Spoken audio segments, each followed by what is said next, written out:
Welcome to Charlie and Terry Talk About. Well, hello, Terry. Good morning. Good morning, Charlie. Yeah, we're working this morning. This is another random episode of Charlie and Terry Talks here on a random topic, and one I think would be kind of interesting. Here's a clue. It's a potato, as they say. Anyway, you and I are modern men. We go shopping, right? Yes, buy we groceries, do. All right? Absolutely. And with all the talk about food these days, people are starving in some parts of the world. We got agricultural labor issues, affordability, and cost of things. But the basic thing is, I don't know where half this stuff comes from. I've never seen a potato field. At least I don't know that I have. No, I don't think I have either. So potatoes are a worldwide staple, and I think it's something that's worth taking note of, just for a matter of our own edification, and hopefully other people will find it interesting. So I did, since I didn't know anything, I used the modern method. I turned to AI. And I'll have a little bit to say about that as we get further into the discussion. But just for the record, I used Claude, which is Anthropic's AI chatbot. So I guess to start off, potatoes are grown around the world. And, Yes. Places that are maybe surprising. You did a little research, I think, on that. Yes, the highest potato yield is in China. The yield or the... Well, the amount of potatoes produced. Yeah, like China quarter of the world's potato production. Yeah, that's surprising. Yeah, and India's right behind them, I read. Yes. That's why. You wouldn't think that China and India would be such big producers, Yeah, but they are. Yeah, and it all started with the origin of the potato is in what's now Latin America, but in the area of Peru, I guess, and Bolivia. Right. And as nearly as I can tell, they date the origin somewhere 10 to 7,000 years ago. And I guess the conquistadors discovered it and managed to make it spread around the world over time. Well, it did spread around the world over time. It appeared in Europe sometime in the late 1500s. Yeah. But I guess they didn't really take to potatoes until early 1800s, and they introduced the calamity 50 years later. Yeah. Yeah, well, potatoes are actually a part of the family of nightshade, which actually most of the plants in the nightshade family are poisonous.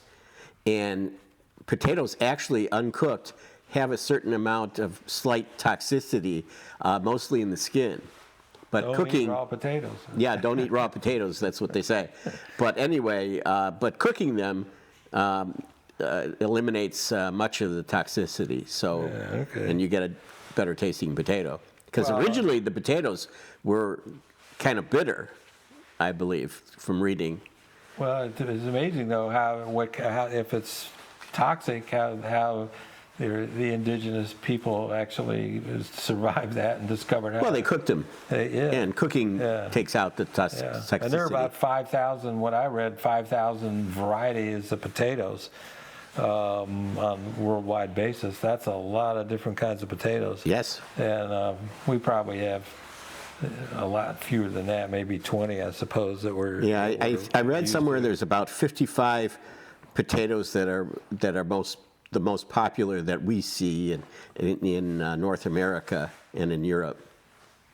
Yeah, and they've grown quite a bit in Europe, which I guess I shouldn't be surprised, but apparently potatoes grow pretty well in, I guess, cooler climates, and they need the right amount of water, but they don't need super rich soil, I guess.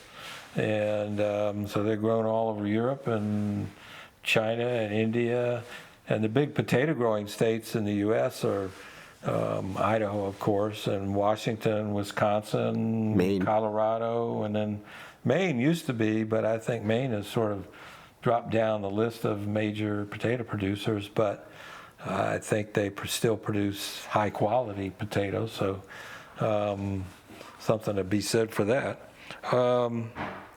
Anyway, so I've just got to look at my notes here because I don't remember Well, half the the stuff, but the potato, because it was so popular, especially in Ireland and Northern and Eastern Europe, it became a staple crop, especially in Ireland, because certain exports were limited by the British government. So the subsistence farmers basically grew potatoes for their own use.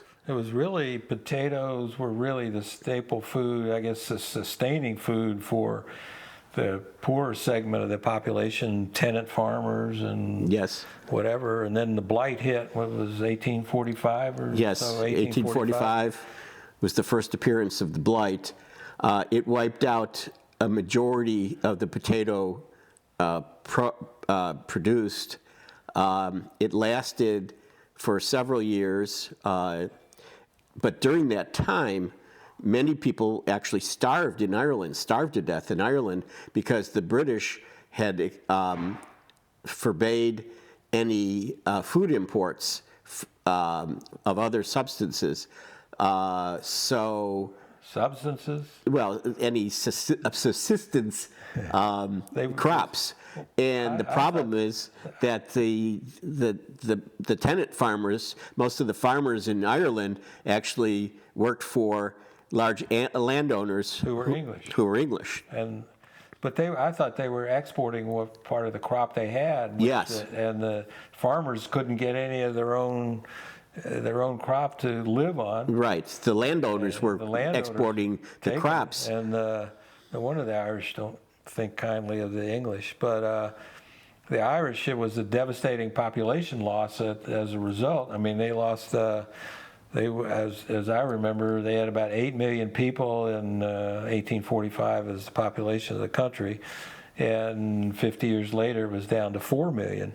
And many of the Irish, I guess, died of certainly early death. They estimate about 1 million people starved to death in Ireland. Yeah, and the other ones, the lucky ones, left the country. Yes. And came to America, some of them, I guess. Many of them. US, yeah, many of them, and added to the economy of our country. Yeah.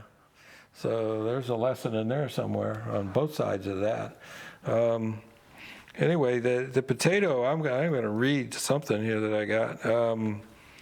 The basic nutritional profile, and this came from Claude, and this is going to lead into my little AI episode here, but there's a medium-sized potato, and they do it in grams, 150 to 170 grams.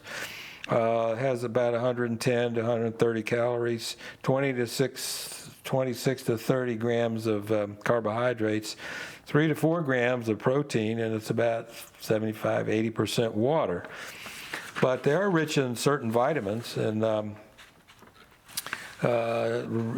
particularly vitamin C. It says it's 25 to 45% of daily recommended intake. Vitamin B6, other B vitamins, and minerals like potassium, iron.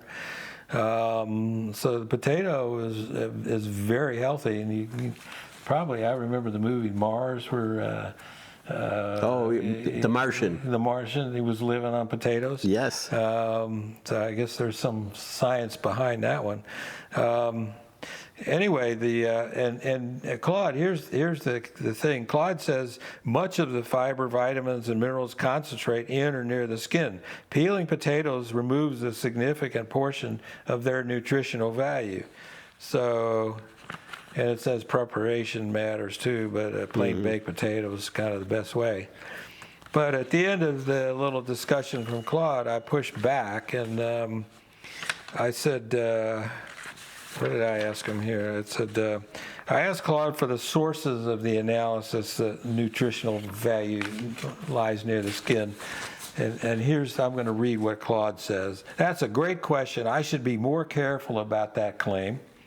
The idea that nutrients are concentrated near the skin is widely accepted, but the evidence is more nuanced than that is Claude talking about himself, right, as a robot.